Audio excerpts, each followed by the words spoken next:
as we approach the 1-year anniversary of the 7th of October and the war that has followed, we're taking stock with Israel's foremost military analyst.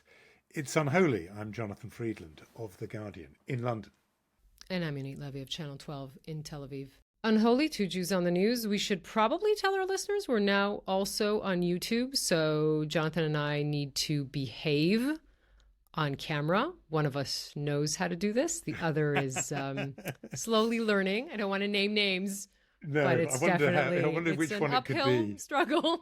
It's a steep learning curve for me to imagine being seen as well as heard. But like it's not enough to hear us, people Shocking. will, if you want to see us as well, you can go to if you Unholy. must. Yes, exactly. I'm not really selling it, am I? Two Jews on the News, Unholy, available now in full. Try selling it. Wait, do this video. in commercial television now. Also, exactly. See? Oh, look, listen to that. You did and your you can promo tell who voice. has a bigger library. Answer, it's Jonathan. Yeah, no, it's I did my baritone promo voice. I tried. But if I was a viewer of it, I of course would be pressing pause and just tilting my head to the side to read the spines of the books behind me. That's what I would do. If you are that kind of listener, YouTube is available to you. We're there in full glorious colour each week, and including, I say each week, but also we are doing extra episodes. So this week in the middle of the night, there you and I were talking about the presidential debate. So there's an extra episode. If somehow that got into your feed without you noticing, do go back and hear that. Some early morning sort of dawn thoughts on Kamala Harris versus Donald Trump. They did talk about Israel and Gaza and all kinds of things. So you can get that little extra episode as well. And even that is on video too. I'm not listening to you, by the way. I'm not listening to you because now I'm going through the spines of your books. That's what I'm doing while you were talking. I didn't know what you were saying. So yes, and head tilted. The hazards of YouTube. It is. Now, if you were tilting your head to one side and looking at the spines of these books, somewhere you would eventually find The Complete Shakespeare, a book I have had on my shelves since my early teenage years for school. But I'm a big Shakespeare fan. You are too, but you've taken it to the next level this week, Yonit. I mean, to the next level. You're being very dramatic. I think you're still in television promo mode. I love the theater, and obviously, as you said, Shakespeare. And I haven't been to the theater for a year. That's no coincidence, because one asks oneself, how do you go and to a place that you will see art and be entertained when this is the situation in the country? But there is really an exceptional production of Richard III at the Gesher Theater in Tel Aviv, in Jaffa, actually, which I saw last night. And what can I tell you? Just right off the bat, that story of Richard III with the war and the civil war and blood and horror and all of that resonating in Israel of 2024. It's quite an experience when done properly. I must say, and this production was definitely done properly. So to get this straight, you wanted a break from everything that's going on in the country.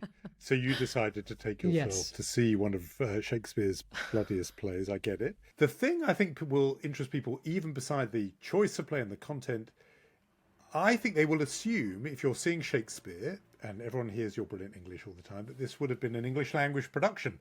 But no, Shakespeare happens in Israel in Hebrew. I think you should tell us just a bit about that, because I have never had that experience. I'm curious to know about language, because obviously the thing about Shakespeare is it isn't the language of 2024. People develop an ear for it. You can understand it. The Hebrew that the Shakespeare is translated into, is it 2024 Hebrew, or is it 16th century Hebrew? How does it work? Well, I mean, first of all, translations evolve as language does. So the two, I think, main translators of Shakespeare in English into Hebrew these days, Dori Parnas and Eli Bijawi, both very talented. And I think what they put the emphasis on is modern Hebrew, which I think is a smart move, just in the sense that you need to connect the audience to this. And, there's obviously the gold standard. It's Tet Karmi or T. Karmi, who's also an American originally, and he translated Hamlet and Romeo and Juliet, and I think Much Ado About Nothing, but that was 3 decades ago.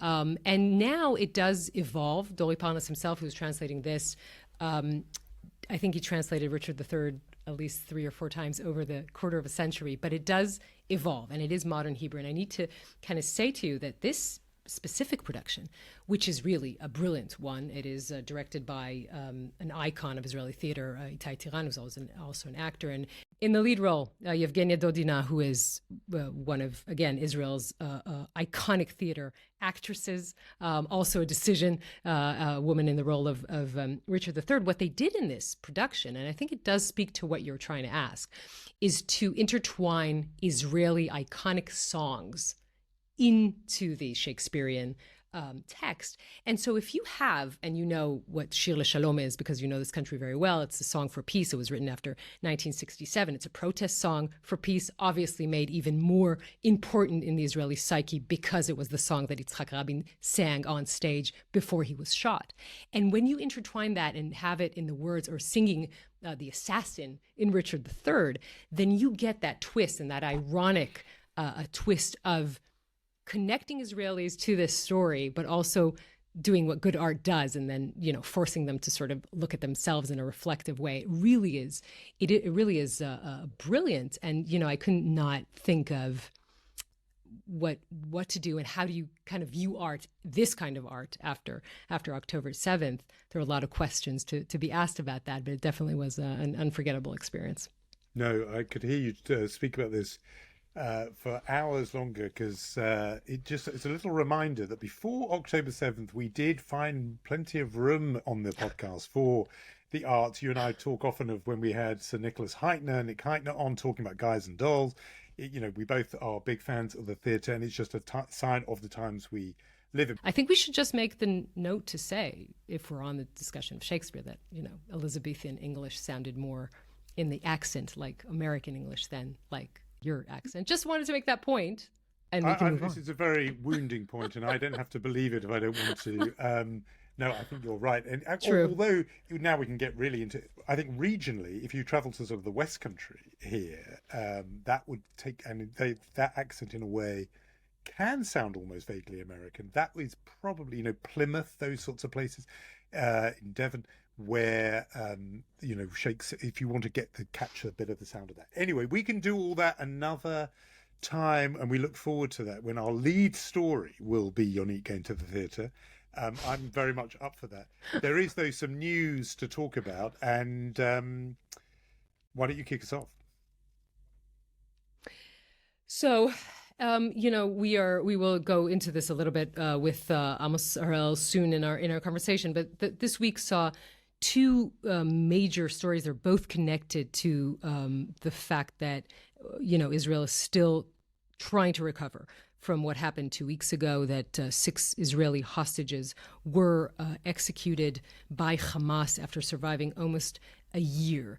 And 2 things happened in that regard. One is that Daniel Hagari, the IDF spokesperson, showing the world the tunnel in which they were murdered in. It really is a horrific thing to see, the fact that you can't even stand up straight, these inhumane conditions that civilians were held in,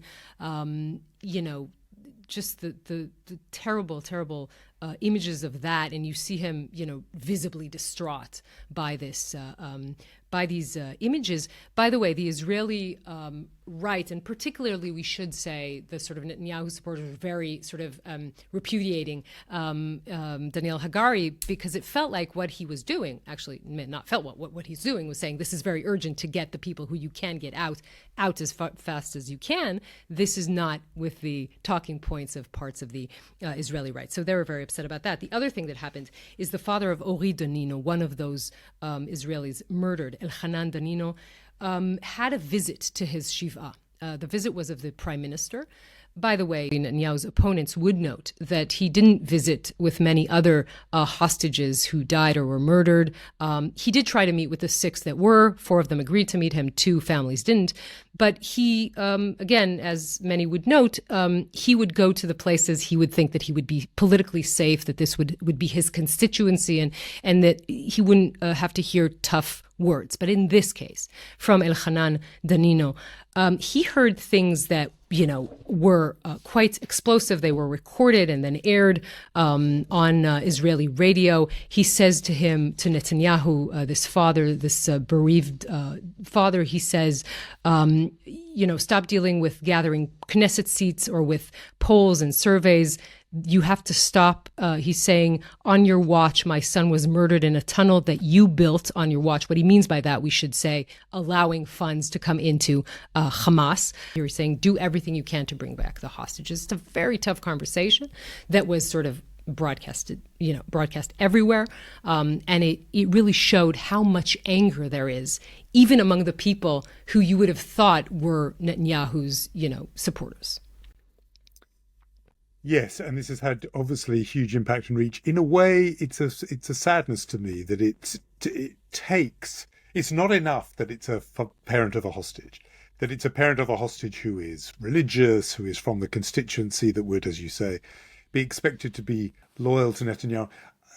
I wish it were the case that even if somebody was secular and left-wing and a kibbutznik, but a bereaved parent, would A, get the chance to talk to Netanyahu, but B, that their words would have that much impact. It says something about the sort of division and polarization, that it isn't just taken as read, that any hostage parent speaking immediately has kind of weight and moral heft and purchase on the prime minister. Instead, it's got to be that, sort of political. It's from his, or closer to his political tribe. In a way, it's the same thing as you were saying about the demonstration by Daniel Hagari. The idea that people would be critical of a demonstration designed to show the urgency of getting the hostages out. That shouldn't be political or partisan. I suppose that's what I'm saying. These things, a father's grief, the plight of the hostages, these should be beyond politics. Everyone should be on the same page. But of course we know they're not. And therefore I'm bound to ask, with this intervention, and I'd be fascinated to know your thoughts as to how this got public. Who was it who leaked this, who thought to make a recording and then leak it? What impact it will have? Will it reach into those constituencies that so far have been supportive of Netanyahu and who've not felt there's a great urgency to get a deal done? Will they now change their mind when they see, as it were, one of their own saying, put all other calculations aside, the Jewish value of preservation of human life is such, you must get these people out now. Will it have that impact? So it's never one event, right? It always has to be this sort of number of things happening. I think the Israeli public was, even people who would oppose a deal were, and again, remember, people who oppose a deal are not because they don't want the hostages home, because they think that war should continue. I think we're quite shocked by this. This story does add to it. But when you look at the recent polls, what you see in a poll that we published this week is, for the first time since the beginning of the war, and by the way, perhaps even before that, the Likud is the biggest party again. It has 22 seats. It's still down from the 32 seats it has today, but it is gaining in power. And the reason is that Netanyahu is going more and more to the right. So he's actually sort of swallowing the votes that used to go to Itamar Ben-Gvir and Smotrich, and he's bringing it back to the Likud by being, for example, very, intransigent about the Philadelphia line and about not ending the war. And all that is bringing back the far right into the Likud. So you see Itamar Ben-Gvir, for example, going down in seats and the Likud going up. You will see more and more of that, of Netanyahu doing that, because it does two things. A, it solidifies his party. And B, it, let's say, the other players who might have wanted to go to election have less of an appetite now because they are, shrinking in size. I'm not sure that answers your question, but it does give you a view. And you would think of seeing this poll, you're saying, okay, there's the chances of an Israeli election are actually growing farther than they were. I don't think that's true. I think that when the Knesset is back at the end of October, there are so many things on the table that could topple this government that is a different reality than what we're actually seeing in the polls. Yeah, and in fact, everything you've just said sort of confirms what Elchanan Danino was saying, which is you're thinking politically, you're thinking about seats and mandates and how many votes you're going to get.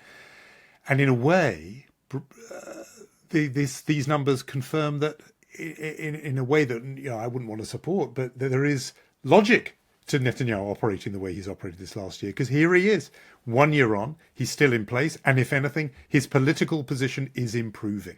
And therefore, there's Danino speaking morally and from the heart saying, don't think like this. Well, the numbers say that Netanyahu gets some reward for thinking politically and being a sort of political operator all the time. Big picture, though, of course, that survey does still say that the anti-Netanyahu bloc, would win comfortably enough to form a new coalition if elections were held now. But as you've said, they're not about to be. It's still a source of wonderment to me, bafflement, that Israel has not. You should be listening to this really good podcast about Israel and the Jewish world, Jonathan. Maybe you'll get some answers. It's called Unholy. It's one of, with all the answers we give week after week, it's still astonishing that he's still there. Well, beyond obviously politics and even beyond the hostage crisis, there is a lot going on in Gaza, in the West Bank, on the northern border, and we thought it was a very good week to talk to return to one of our favorite guests on Unholy.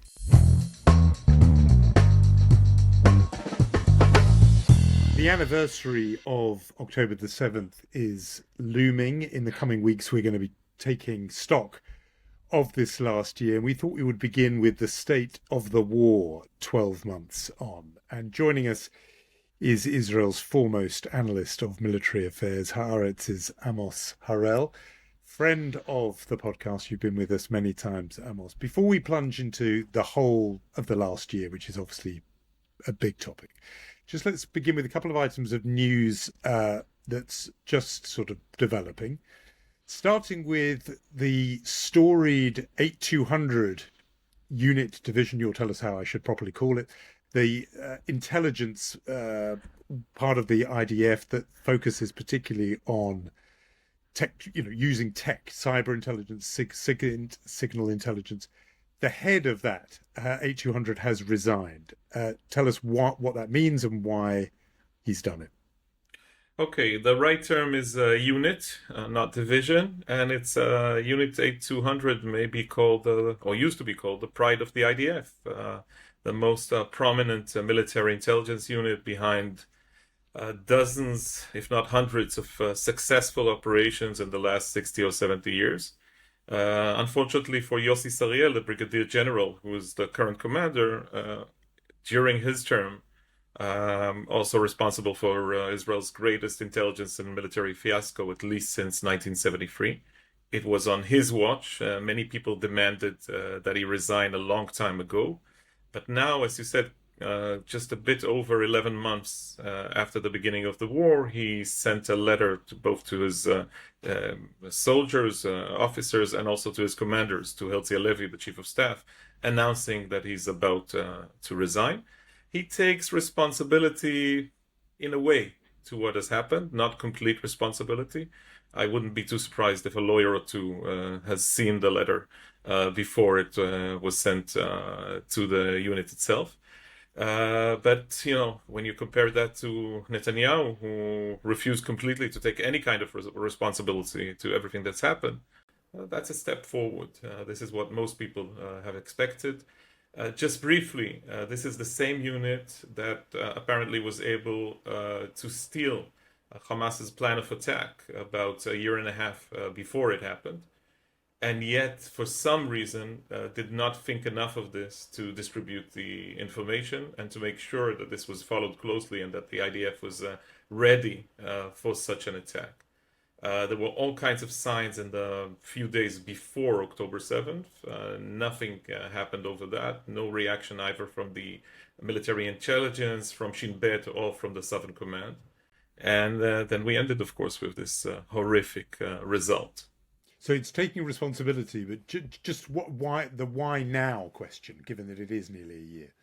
His excuse or argument is that they've completed the internal investigation. They now know what happened. He led the unit through the crisis and is now leaving the stage for his successor to try and help the unit recover from what has happened and proceed forwards.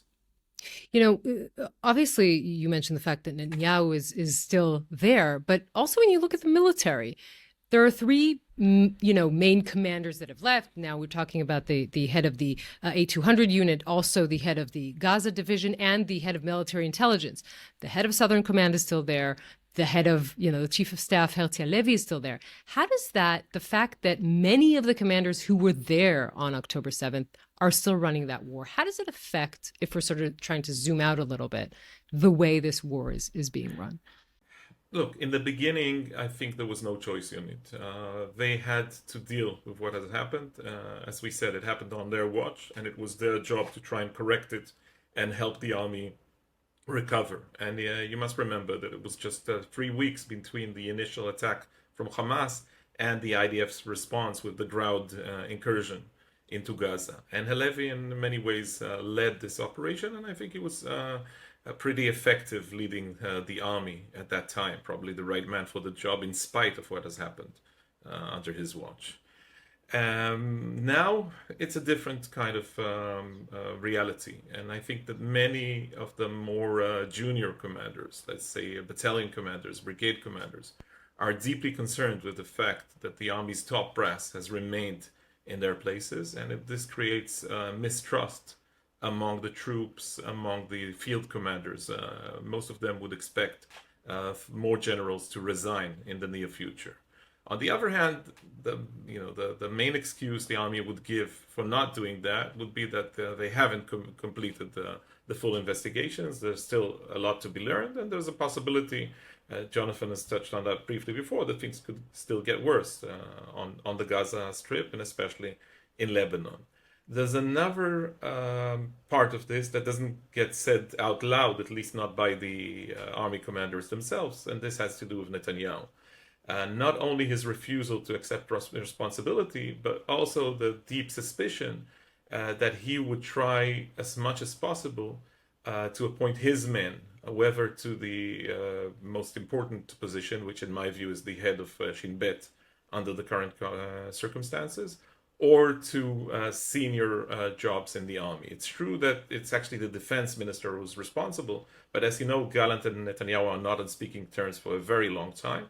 And Netanyahu can use both his political abilities and his political power, and also what we call the poison machine, the use of trolls and journalists all over social media and all over some of the mainstream media organizations in order to push things his way.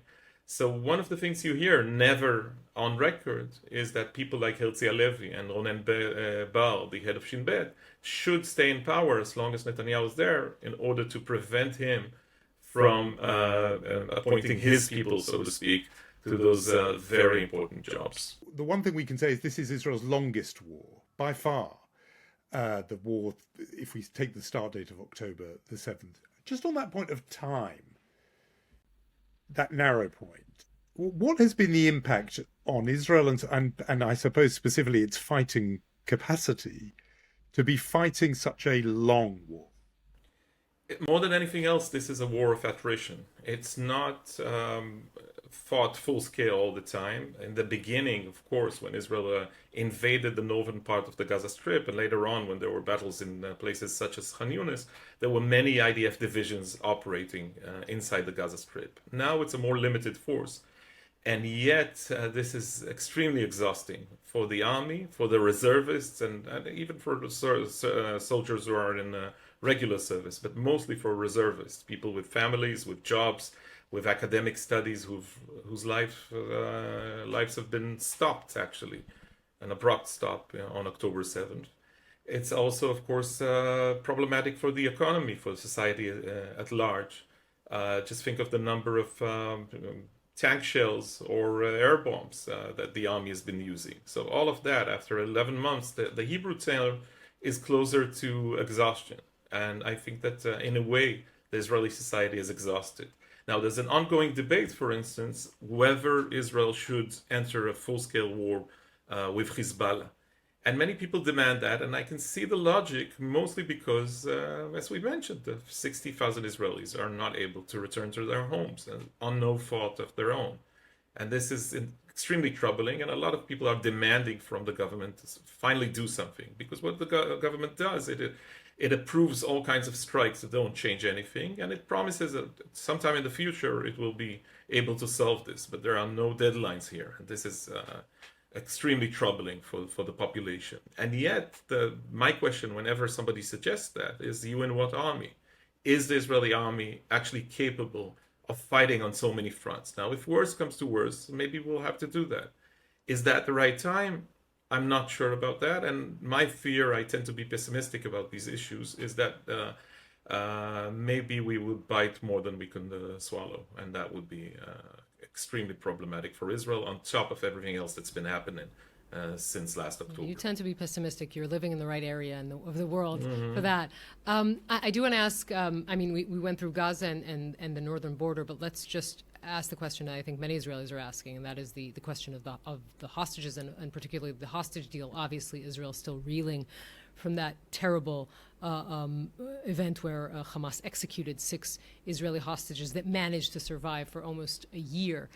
How, where are we on that? And it does seem like after a while where internally the sort of negotiators were sort of talking about or murmuring about the fact that Netanyahu is throwing a wrench into the negotiations, now it does seem that Hamas is the intransigent party. So can you kind of tell us where that really is? Well, my apologies again, but I can't be optimistic about that. As you mentioned, 2 weeks ago, Israel was the Israeli society at large was really shaken by the events in Rafah, the execution in cold blood of 6 Israeli hostages. And I think that shocked the country to the core again. Nothing can shock us the way October 7th did, and yet many people felt as if it was a small repeat of what happened then. And these were hostages that were on our radar. We knew the names of most of them. We were familiar with the photos, with the videos. We've heard the family interviewed time and time again in Israeli TV studios. So this meant, for instance, that the protests resumed, and that there were massive protests in Tel Aviv and elsewhere in the last 2 weeks, after a long period where this wasn't top of the agenda for many Israelis. They cared about that deeply. Many people wear those dog tags as a sort of a solidarity with the hostages' families. But there was not such a heated debate over that. This event meant that people cared again and were willing to take to the streets. But it didn't change a lot. In the end, and it's not just because of Bibi's propaganda machine. I just came back from a conference in Washington. It's quite clear, speaking to top officials in the Biden administration, that this time, in spite of their deep dislike for Netanyahu, in spite of their constant complaints about his tricks during the last few months, they feel that actually Sinwar is mostly to blame, not only for what has happened on October 7th, which is clear to everybody, but also for obstructing and delaying now and preventing any kind of solution. It seems that after months and months where there were more realistic attempts to reach a deal, that Sinwar thinks otherwise. Maybe he's angry at Israel for killing so many of his comrades at the Hamas leadership, whether in Gaza or abroad. Maybe he feels that if he only waits with some patience, Hezbollah and Iran would join him after recent events. And maybe he just feels that there's no rush now to reach a deal. So we're stuck in a situation in which we have every reason in the world to be angry at our leadership for handling the war in such a wrong way, for mishandling the deal itself in previous months. But on the other hand, if you try to look at this with a clearer eye, you have to admit that Hamas is also a big part of the problem right now. And this is exactly what the Americans have been saying, and nobody can suspect them for being Bibi, for being too crazy about Bibi to begin with. This is where we are, but it complicates everything. It means a longer war in Gaza. It means that Hezbollah, whether, if indeed Nasrallah was tempted to stop at any time, he cannot do it right now because he's committed to the cause. He said that he would keep on fighting Israel along the border, perhaps not start a full-scale war, but along the border in order to identify with Hezbollah, with Hamas, and help them. And then it's harder to solve any of those problems. So the White House has now said that they're going to put another offer on the table sometime in the near future. But nobody I talked with, whether in Washington or in Tel Aviv, seemed very hopeful about the outcome right now. And even you can see that even those constant leaks about a possible progress, a possible major development, that you every now and then you have to broadcast similar news on the TV studios. Even that kind of news has disappeared right now because everybody seems depressed about the situation, and nobody can see a way forward right now. You mentioned Sinwar and the feelings he will have about having lost so many of his leadership. He's almost the last man standing, Jonathan, him and his brother. Well, so this goes to the question as we stand back and assess the whole war and the extent to which Israel has achieved many of its war aims. I mean, one of them was to degrade Hamas's ability, eradicate its ability as a fighting force. I want to know what the extent to which you think Israel has achieved that. It was also an aim to eradicate its ability as a governing force in Gaza, to what extent that's been achieved, and then even to put sort of numbers on it, because internationally, and I think it's almost in the mirror image, while inside Israel there's huge focus obviously on hostages and their plight, outside the figure that is in everyone's mind is the daily death toll, and as we speak it's topped 41,000. The sense you have of the proportion of that number that is made up of Hamas fighters. You know, in other words, is it a big proportion in which Israel can say that's part of what we've achieved in this war? So your assessment of how much this is achieved in Gaza, of what Israel set out to do. So there are two parts to this issue as far as I can see it. Regarding the actual achievements, Hamas has not been defeated. It has not been destroyed. There's no decisive victory, and all of these promises made by Netanyahu of a final victory seem empty. To me, that was clear almost right from the start. It has lost the military fight, if you'd like, and it's quite clear that everywhere the IDF decided to move on the ground, it made it almost impossible for Hamas to prevent it from doing so. It's at one point or another, Hamas would fight. Now it began fighting as an army defending its terrain. It's now fighting like small guerrilla groups fighting for their lives, and yet they inflict quite a significant number of casualties on the IDF. There are more than 400 Israeli soldiers who died since the beginning of the war. Had you gone and asked Israeli generals in late October, they would have probably assessed that the price would be twice or three times as high. So the IDF was relatively effective at that. And Gallant, the day before yesterday, showed Hamas documents found in Khan Yunis, saying, for instance, that close to 95% of Hamas's rockets power in Khan Yunis, which is the central area in Gaza Strip, have actually been destroyed by the Israelis, according to what Hamas said in late May. So this is important, and Hamas has lost many of its troops, and yet as Hamas has a backup plan, which is fighting like guerrillas, and they still do that. And if Israel wants to conquer or occupy the Gaza Strip completely, it would have to deploy again 5 or 6 divisions, which are needed elsewhere, whether it's in the West Bank or on the Lebanese border, or reservists who should go back to their families. So if you want to do that, if you want to defeat Hamas completely, that would mean reoccupying half or all of the Gaza Strip, and that would be a huge price to pay for a very long time. Now, regarding your second question, regarding the numbers, I've heard different numbers. It's more than 40,000. There are quite a few different assessments about the actual number, and I would assume that there are many bodies still missing, people who are covered by the rubble and haven't been found yet, and so on. And yet, if you look through the names and numbers and ages, you see that Hamas is still hiding intentionally the number of its actual casualties, and that a lot of men in certain ages are either missing from the descriptions or are described in very vague terms in order to not to provide information about their losses. I would say that a conservative assessment of what has happened would say that more than 15,000 Hamas and Islamic Jihad fighters have been killed, and this is a significant number. It's a 1 to 2 or 1 to 2.5 ratio between fighters and civilians.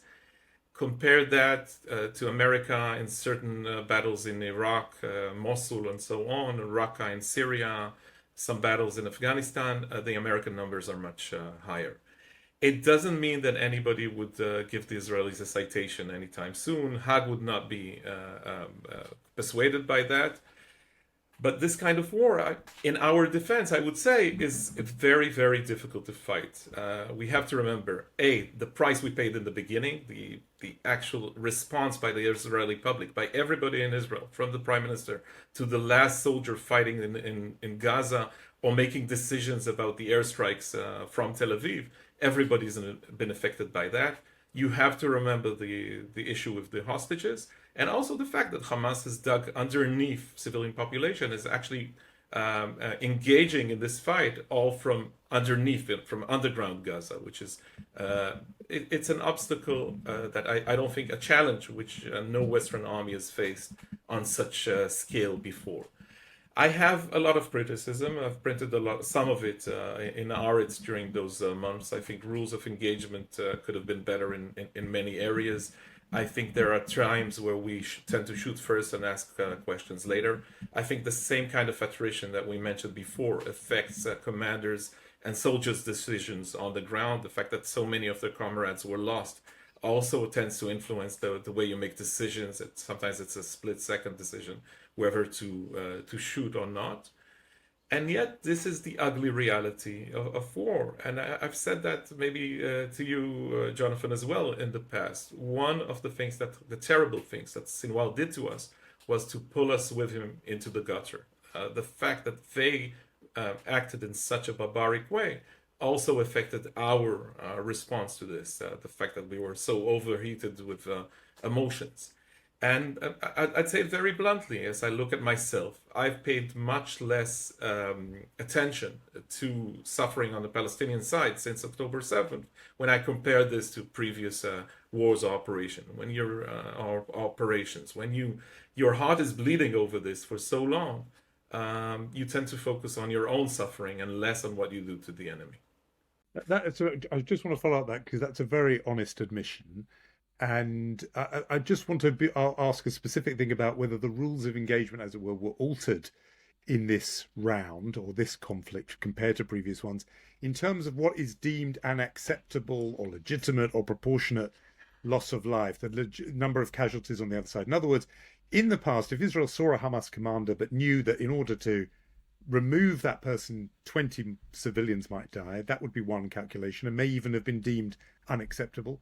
But now a much greater number would be tolerated because it's post-October 7th. That's the impression a lot of people have on the outside of the decision-making, that it's changed, that Israel allows itself much more scope. Just very narrowly on that point, is it your understanding that the rules, the kind of operational rules, altered for this conflict? Yes, quite clear.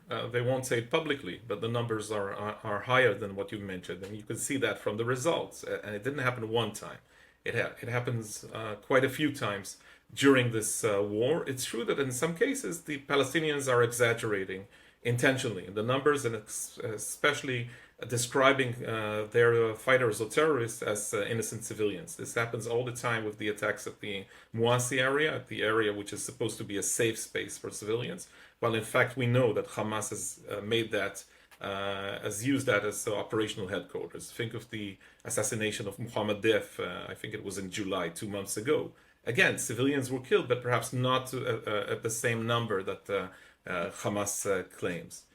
And yet, think of attacks in the beginning, assassinations of Hamas brigade commanders or even more senior commanders. There were events in northern Gaza in which 40 or 50 or 60 civilians were killed. And we don't know how many Hamas members were part of this toll. And we've had even cases in which Israeli hostages were killed. It was just the IDF has just announced that a few days ago. There was a case, an assassination of a Hamas commander at the Jabalia area in northern Gaza, in which 3 Israeli hostages were killed. It's true that they didn't know they were there, and I assume that nobody would have approved such a strike if they knew. And yet this is something that has happened quite a few times. If you compare that to other armies, it's hard to compare. I still see an attempt by Israeli lawyers from the military to limit some of these attacks. But yes, Israel does behave differently. And when you ask about this, they will tell you, look, this is a war. This is a different kind of scenario than an operation in which we fight for a week or two. If you have a year of fighting under these circumstances, yes, we tend to be more aggressive. I've just talked to a senior IDF officer who told me of his meetings with counterparts from Western armies, in which once they are presented with the information, they say, well, we don't act very differently under these circumstances. You know, we are talking, it's almost a year in, and I wonder, you say that Hamas was severely hit. I wonder, and I think most Israelis would be asking themselves, can Hamas still pull off, I assume not in Gaza in the situation that they're in right now, but anywhere else, or any other terror organization like Hezbollah, can they pull off another October 7th? Hamas right now would find it very difficult to do. It can launch rockets, it can kill soldiers, unfortunately, in the Gaza Strip. There's always a fear of some kind of infiltration into Israeli soil and an attack across the border against some of those communities in the Gaza envelope area and so on. But I don't think anything of this kind can happen. You cannot now, call in hundreds of thousands of terrorists and tell them that next morning you will invade Israel by surprise. I hope that the IDF's intelligence is on higher alert, and there are many more forces deployed along the border and so on. Even Hezbollah has lost the element of surprise because A, there are probably 3 or 4 times more soldiers deployed than they were a year ago along the border, and B, Israel is more ready and thinking more of such a scenario. And yet, in the long run, this is possible. Think of the West Bank. Is it impossible to think that 300 people carrying weapons would try to storm a certain settlement which is not far from Nablus or Jenin? If the IDF is not on high alert, this could happen. This is the main fear. And more than anything else, I think the question is not so much what the analysts or the officers say, it's what your fellow citizens think. If people living on the Green Line, not outside in the West Bank, but along the Green Line, which is close to the West Bank, on the other side, inside Israel, do they feel safe at their homes right now? Are they absolutely sure that people living in the nearby Palestinian town are not going to try something like this? Again, the IDF would be more ready than before. You cannot be less ready than they were on October 7th. And yet the fear is here. I think one important thing that has happened, and perhaps we've touched that when we spoke here in the past, is that our whole sense of personal security has been shattered.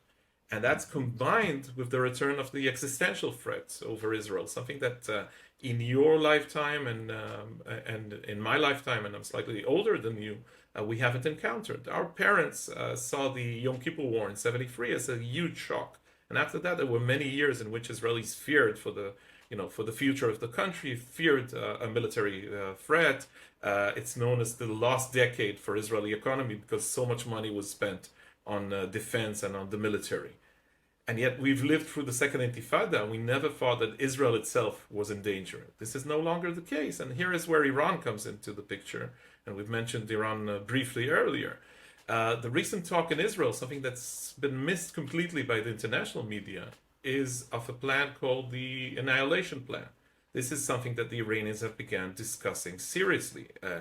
Apparently, we now know that this is a plan that's been talked about in Iran for 2 or 3 or 4 years, but Israeli intelligence missed the shift in discussions regarding that. Now it's quite clear that the Iranians have been and very enthusiastic about what Hamas could achieve, saw Israel as weaker than they believed to be before October, and now thinking that perhaps they could speed this up, that perhaps they could apply more pressure. And this whole idea of Israel crumbling under the pressure, of Israel being a cobweb, not strong enough to deal with such threats, it seems actually more realistic to the Iranians than it seemed before. Well, you're going to have to say something so people won't be running for the exits. Mhm. So, I mean, the fact that, no, I mean, Get a okay, they have the passport. plan. Get a We European still have passport. like, I don't Yeah, know, we have according a very- to foreign we reports, have- we're still we okay, have right? I a mean, very strong military. We have security organizations that hopefully learned the lessons of October 7th, and who are feeling a lot of guilt over that and are trying to improve their ways. We will have to spend more money on this, and we will have to depend on our allies more than we did before in order to keep Israel safe. But the challenges are very different than anything we've seen in the recent years. I remember Netanyahu just a few years back describing himself as Israel's great protector. There were some years in which there were not too many incidents where, again, Bibi's crowd was saying that Israel was never safe. In the end, this collapsed like a sort of a Madoff pyramid. It turns out that it's much more serious, the threat, than before. It doesn't mean that we have to run to the shelters, but it does mean that we need to take the strategic events around us more seriously. We can no longer pretend that we live somewhere between Berlin and Paris. Tel Aviv, unfortunately, is stuck halfway between Beirut and Gaza. I don't want to bring the mood down even further. I was going to ask you, Is it possible? How can you? How But can good luck. I might avoid that. So, I was going to I'm ask you, told 'cause I'm great fun at parties. you're first name on the invitation list. No, I was good because we've been talking about this war on many fronts, and that you have touched on the situation in the West Bank. It's been bubbling under all year. It's now intensified. I wondered what how you would describe the degree of sort of danger there. But you can devote as much time as you like to that. The other thing I'm interested in is, as a pattern of the year, is this relationship between the military and the political leadership of the country. And I think it's there in a lot of what you've been saying, the sort of impatience or worse that some of the generals feel towards Netanyahu, who has not taken responsibility in the way that several of them, including the one we've just spoken about earlier, has. What is the state of that relationship? How fraught is it? Could Israel cope with another year of that, given the last year it's had of it? Okay, so regarding the West Bank, I've been basically writing the same thing over and over again every month since October. It was quite clear at one point or another that the West Bank would ignite in response to what's happening in Gaza. We also know that Hamas is making every effort in order for this to happen, that Hamas sees this as a potential new front and hopes that it could overturn the Palestinian Authority's regime there, also by killing many Israeli settlers and so on, and that the West Bank could burn the way it did in the Second Intifada. This hasn't really happened yet. Things are serious. There are attacks. We see more sophisticated explosives being operated with, more attacks against Israeli targets, whether settlers or soldiers. There was even an attempt of a failed suicide bombing in Tel Aviv last month. So things are troubling, and the IDF is applying more and more military pressure, especially on refugee camps in the northern West Bank, the Jenin, Tulkarem, and Nablus area. And there are many deaths there. More than 600 Palestinians died this past year in the West Bank. And yet I would say close to 80 or 85% of them were actually part of the struggle, people who were carrying weapons. So this hasn't carried the Palestinian public yet. And this is mostly, I think, because the public fears a similar outcome to what has happened in Gaza. If there were polls held among the population in Gaza, in a free way right now, I think one was published yesterday. I think we would have learned that a large part of the Palestinian public is now has less illusions about the chances of beating Israel and is now perfectly aware of the outcome, of the price the Palestinians are paying for this terrible gamble made by Sinwar on October 7th. So this is, in my view, the main reason why the public at large is not taking part of this. You remember the first Intifada and then the second. An important part of this was public support and the fact that people were willing to join huge demonstrations on the street, especially in the 90s and the 80s and the 90s, and risk their lives while they were throwing rocks or carrying signs or throwing Molotov cocktails. This is not the case right now. It's true that Hamas has no problem in recruiting 16 or 17-year-olds and teaching them how to shoot an AK-47. But they're not joining the struggle. You don't see whole towns joining the struggle right now. And there's a possibility that the situation could remain very dangerous without the West Bank becoming the center of everything the way it was in the past. Having said that, we see on the Israeli side people who are making every effort for this to burn. And mostly, I mean, of course, our good friend Bezalel Smotrich, who, as the second minister in the defense ministry, is actually taking charge of all civilian activities held by the government in the West Bank and is pushing forward as much as he can. And he has this plan that he published, Yonit would correct me if I'm wrong here, I think around 2017, where what he called the decisive victory plan. And he's moving forward according to his plan. And Netanyahu, of course, is doing nothing to stop that. This is the great unholy alliance of December 22, putting Ben-Gvir and Smotrich in such important places, positions in the security cabinet. And Smotrich is doing everything he can. This is why a minister from his party, Orit Struk, who lives in the middle of Hebron, said that to her this was a miracle, that this period where so many Israeli lives were lost is actually a miracle. Why? Because the settlers are moving forward, first with their plan of taking control of more and more areas in the West Bank. They are hoping to push Palestinians out. And many of them speak of a sort of an Armageddon, of a final battle against our enemies from the Islamist side. And, the Third Temple or whatever, some of these people who are, in my view, absolutely crazy, are taking control and applying more influence than ever before. Now, Netanyahu is not that kind of guy. He's never believed in that.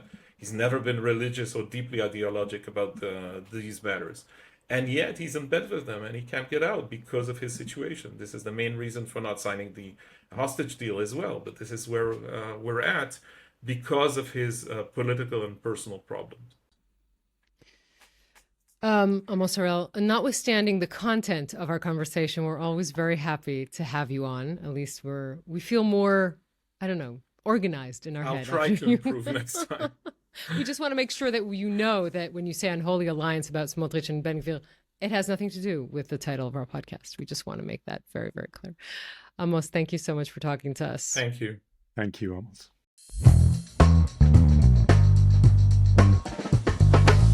It's always sobering. And I think we always, again, notwithstanding the content, we're always very happy to have Amos on because we see the true picture that some are trying to maybe obfuscate, but he is always very, very accurate on doing that. Yeah, and I felt he was very candid with us as well about how his own reactions have been and how they've changed in this last year. And so brilliant insight as always, but some personal sort of candor and honesty as well. A reminder of why he really is a leader in his field. We should hand out some awards. You think? I do think, and I think why don't we kick off with a rather choice act of chutzpah? Yeah, chutzpah, exactly. This is a story, and I don't tend to, talk about other channels, but let's mention for this story, Channel 14, which is, as we know, very connected to Netanyahu, very much supportive of the prime minister. And this week, as part of a pre-debate, pre-Harris Trump debate, they brought up for this broadcast Uri Geller, who is a mentalist. I think he's quite famous around the world, and he sort of used, I'm trying to explain this without smiling, sort of telepathy or whatever he does, to give Kamala Harris a bad night, to make it harder for her to go through the debate. This is what aired on a channel in Israel, not our channel or any mainstream channel, but this is what Channel 14 did. I'm not sure it worked, seeing the results of the debate, but one does not know how much better she could have been if Uri Geller had not intervened beforehand. Yeah, it's absolutely perfect. Maybe we'll post somewhere in our show notes a link or a tweet or something so you can have a look at it. It is a choice bit of TV. A reminder for people of my vintage, Uri Geller was the kind of only Israeli anyone had heard of. If you cycle back to, the Britain of the early or mid-1970s when I was really a very young child, he was the famous Israeli. And he is, how the mighty hath fallen, that he is now reduced to trying to mess with the head of Kamala Harris. As you said, I don't think it worked too well. Most people scored that debate for her. But yeah, that's what Uri Geller is up to these days. Still in the world of celebrities of a certain age, actually. I thought our Mensch Award this week, we're stretching beyond, in some ways, our usual precincts to hand the Mensch Award to Jon Bon Jovi, rock and pop performer, who was in Nashville when he came across a distressed woman, a woman in distress, and he got in conversation with her. She was on the edge of a bridge, apparently about to jump into the Cumberland River. Surveillance footage just shows they're in conversation. She's climbed over the railing as if about to jump off. He very calmly speaks with her, and eventually she and her companion there help the woman back over the railing. They have this hug, and she is back walking across the bridge. The police chief there said it takes all of us to keep each other safe. Sometimes, the Samaritan who helps somebody in danger is one of pop music's biggest names. And it turns out he's had a whole kind of mensch history. He's a philanthropist. He helps people on low incomes. He's got this Soul Kitchen restaurant, which has a pay what you want scheme, pay what you can scheme, funds houses and health initiatives. So Jon Bon Jovi, not for singing, but for talking to somebody who needed his help at that moment, our Mensch of the Week. I think for singing too. I think it's okay to give him for saving people and for singing. It's a double Mensch award. Can you name a single Jon Bon Jovi song? My! I ask you. Are you serious? Can you? Of course I can. You're just not going to do it now. No, I'm embarrassed. I can sing a Jon Bon Jovi thing. I'm not going to do it now. Okay. I thought you were going to title because I thought you were going to title the whole segment "Living on a Prayer." That was the sort of thing. Oh, that's in, is it? Okay, we'll do that. Okay, good. I'm not familiar with the canon, but very happy for him to be now in the pantheon. Let me just say, I was a teenager. I had a Jon Bon Jovi. Every person my age had a crush on Jon Bon Jovi at some point. Just, we have to say this. So, okay. I can go through his whole, list, but I'm not going to do that. You can. It's another point of difference between us. There are so few, Yonit, but I did not have a teenage crush on Jon Bon Jovi. Nevertheless, our Mensch and chutzpah nominees are in. It is time to say our thank yous. We will say our thank yous to Omer Primat and Michal Porat. To remind you, we are also on YouTube, and you can find our Substack and on Twitter and all kinds of things. Jonathan loves his Instagram posts. We shall meet next week. Oh, and also remind you, we have a special post-debate podcast already out a few days ago, and we shall meet next week. See you then, Yonit. See ya.